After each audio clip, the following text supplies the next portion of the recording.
Hello everyone, welcome to my another blog. আসলে অনেক দিন পরে একটা ব্লগ করলাম। তো কালকে গিয়েছিলাম একটা রেস্টুরেন্টে, AR8 ক্যাফে অ্যান্ড রেস্টুরেন্ট, যেটা হচ্ছে শিববাড়ি জাদুঘরের সামনেই অবস্থিত।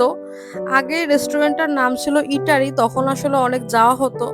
তো নতুন করে ডেকোরেশন করে নতুন করার পর কালকেই গেলাম।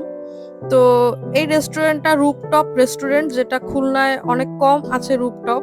সেজন্য এখানে বসতে কিন্তু অনেক ভালো লাগে। আর সন্ধেবেলা একদম পুরো খুলনা শিববাড়ির সড়কটা দেখা যায়।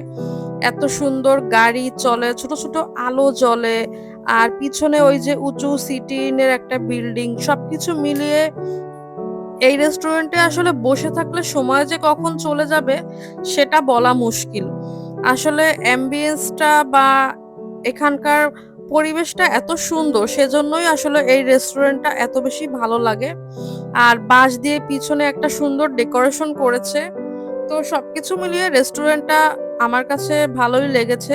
আসলে প্রিয়জনের সাথে যদি এখানে একটুখানি গল্প করা যায়, আড্ডা দেয়া যায়, তাহলে কিন্তু সময়টা খুব সুন্দর কাটবে।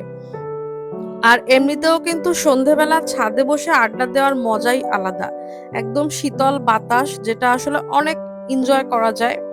তো আমি ইন্ডিয়ান কুইজিনে ২ টা প্ল্যাটার অর্ডার করেছিলাম। লুচি প্ল্যাটারটার দাম ছিল ৳১৭০। আর আগের ওই বাটার নানের সাথে যে প্ল্যাটার, ওইটার দাম ছিল ৳১৯০।